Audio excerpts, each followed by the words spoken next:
15 सितंबर 2025 को प्रधानमंत्री नरेंद्र मोदी बिहार के पूर्णिया एयरपोर्ट का उद्घाटन करेंगे। यह बिहार का चौथा एयरपोर्ट होगा जो पटना, दरभंगा और गया के एयरपोर्ट के बाद राज्य की हवाई सेवा को और मजबूत करेगा। लगभग 46 करोड़ रुपए की लागत से बन रहे इस एयरपोर्ट पर आधुनिक टर्मिनल भवन तैयार हो चुका है, जो 4000 वर्ग मीटर में फैला है। रनवे की लंबाई 2800 मीटर है, जिसमें खराब मौसम में उड़ान संचालन के लिए कैट 2 लाइटिंग जैसी सुविधाएं मौजूद होंगी।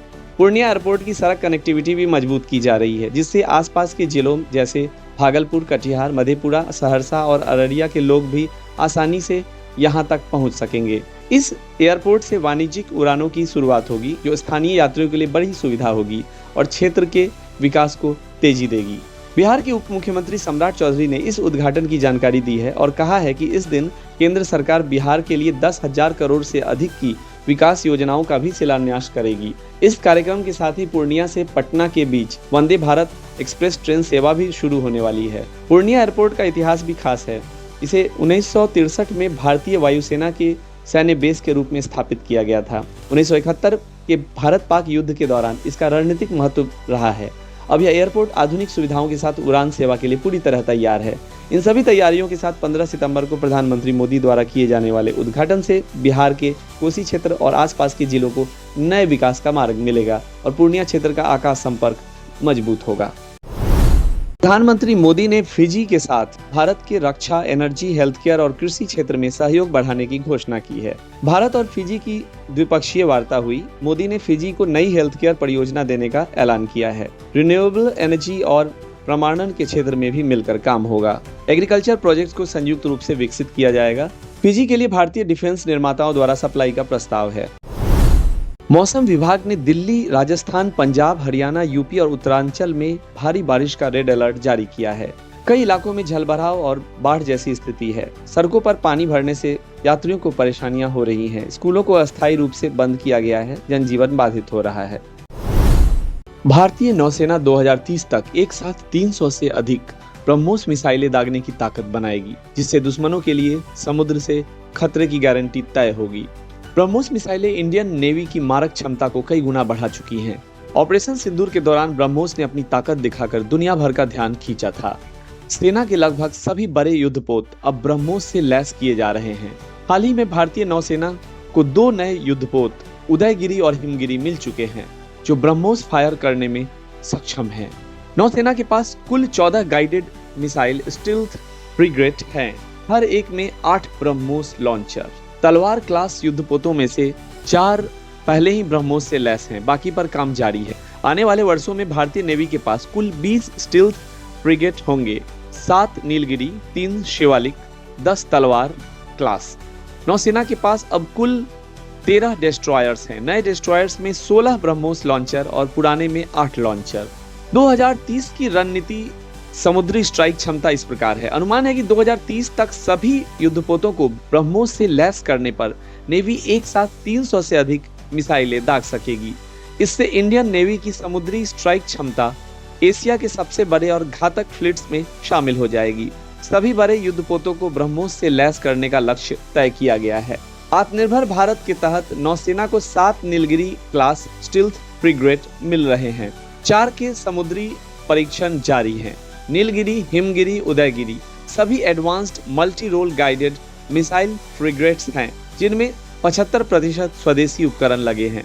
इनकी गति 30 नॉटिकल माइल प्रति घंटा है। डिजाइन और स्टील पूरी तरह तिरंगा टेक्नोलॉजी से।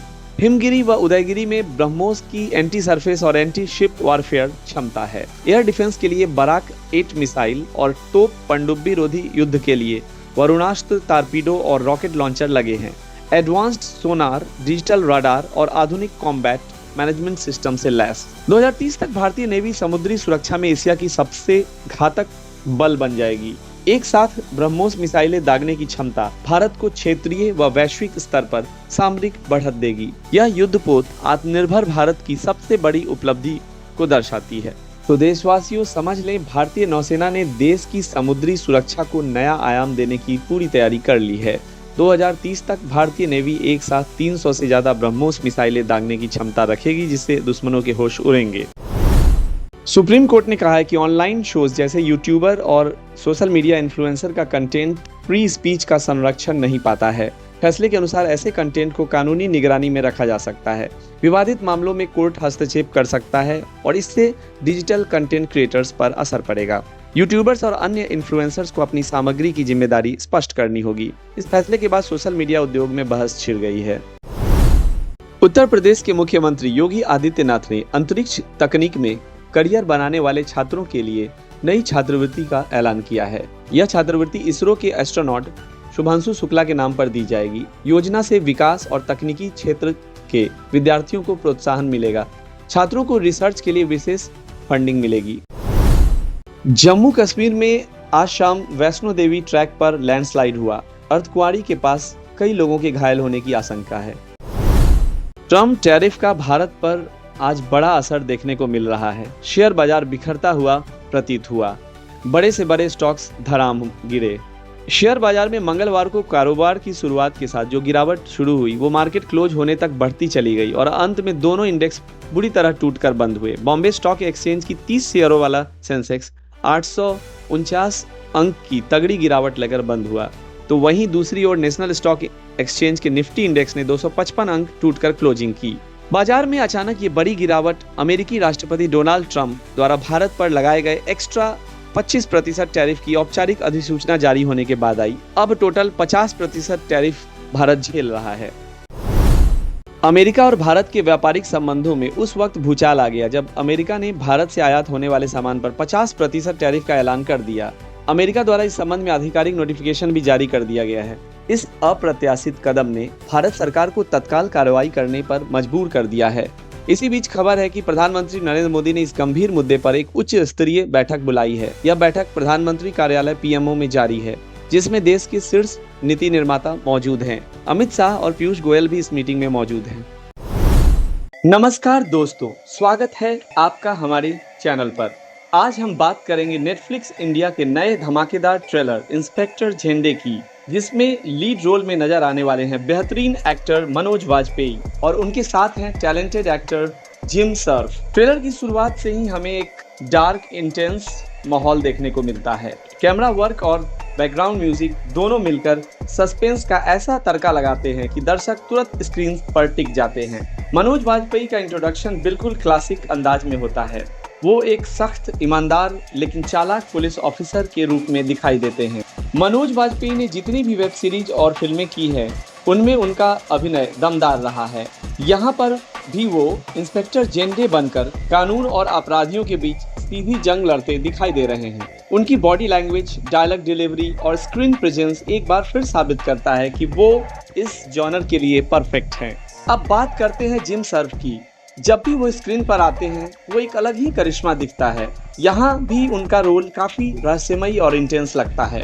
ट्रेलर से साफ है कि उनका किरदार सिर्फ विलेन नहीं बल्कि एक ऐसा मास्टरमाइंड है जो इंस्पेक्टर झेंडे के लिए सबसे बड़ा चैलेंज बनने वाला है। ट्रेलर में क्राइम, मिस्ट्री और थ्रिल का जबरदस्त मिश्रण है। डायलॉग छोटे छोटे हैं लेकिन असरदार हैं। बैकग्राउंड स्कोर पूरी तरह सस्पेंस को ऊंचाई पर ले जाता है। सीन कट्स तेज हैं और हर कट में कुछ नया रिवील होता है। सिनेमेटोग्राफी, डार्क सेट्स और लो लाइट कहानी को और भी गहराई देते हैं। म्यूजिक और बैकग्राउंड म्यूजिक सस्पेंस थ्रिलर के लिए परफेक्ट बैकग्राउंड स्कोर रखा गया है।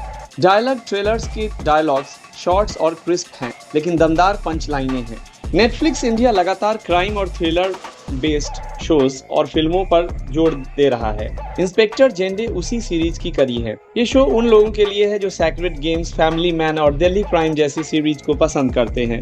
कुल मिलाकर ट्रेलर बेहद प्रॉमिसिंग लग रहा है। मनोज वाजपेयी अपनी एक्टिंग से शो की मजबूती देंगे। जिम सर्फ का रहस्यमय किरदार दर्शकों को अच्छा लगेगा और नेटफ्लिक्स की पैकेजिंग इसे इंटरनेशनल लेवल का टच देती है। फैंस पहले से ही इस जोड़ी को लेकर काफी उत्साहित हैं। ट्रेलर देखकर यही लगता है कि इंस्पेक्टर झेंडे नेटफ्लिक्स की अगली बड़ी हिट साबित हो सकती है। तो दोस्तों, अगर आप भी क्राइम, थ्रिलर और मिस्ट्री के दीवाने हैं तो यह ट्रेलर आपके लिए भी एक ट्रीट है और जब पूरी सीरीज आएगी तब मजा दोगुना होगा।